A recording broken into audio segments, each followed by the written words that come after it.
Jika suatu perbuatan pidana seseorang telah memenuhi unsur-unsur dari suatu tindak pidana, apakah hukum pidana memungkinkan adanya pengecualian atau alasan penghapus pidana?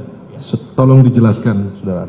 Baik, apabila kita merujuk pada buku 1 KUHP yang saat ini masih berlaku, pada bab 3 ada alasan-alasan yang bisa mengecualikan, menambah, atau mengurangi pidana.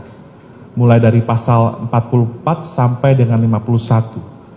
44 ini adalah dirumuskan secara negatif, antur kening fatsbarhet, ketika seorang tidak dapat dipertanggungjawabkan karena ada terganggu pada pertumbuhan jiwanya atau karena penyakit. Geberki ke onwitkeling atau zikelik storing. Kemudian kalau kita beranjak ke pasal 48, seseorang yang melakukan perbuatan pidana karena ada daya paksa atau overmah atau keadaan darurat noodtoestand, itu juga tidak dapat dimintakan pertanggungjawaban pidana.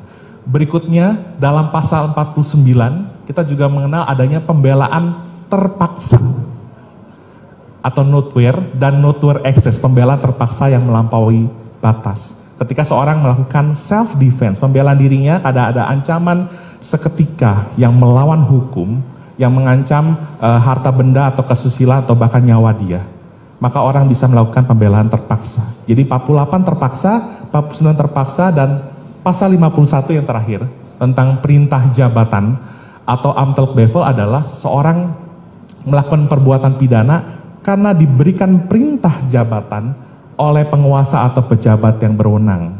Demikian. Terima kasih.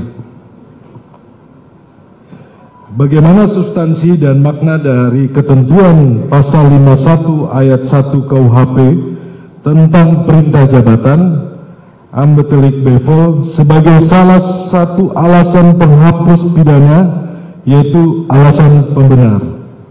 Ya, jika yang ditanyakan penasihat hukum adalah pasal 51 ayat 1, maka redaksionalnya adalah niat strafbar, tidak dipidana orang yang melakukan suatu perbuatan pidana karena adanya perintah jabatan atau amtelk bevel yang diberikan oleh penguasa yang berwenang.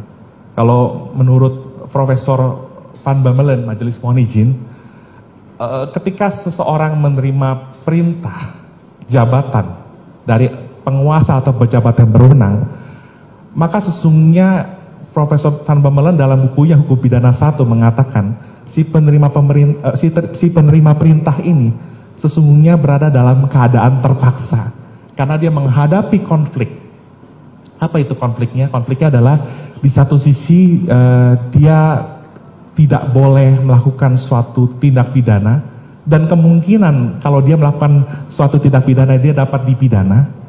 Tapi di satu sisi ada perintah jabatan yang harus ditaati atau dilaksanakan oleh si penerima perintah tersebut. Jadi dia berada dalam dua konflik tadi, diperhadapkan pada satu sisi dia menghindari kemungkinan dapat dipidana karena melakukan suatu tindak pidana, dan di sisi lain juga ada perintah jabatan yang harus dilaksanakan atau ditaati oleh yang bersangkutan.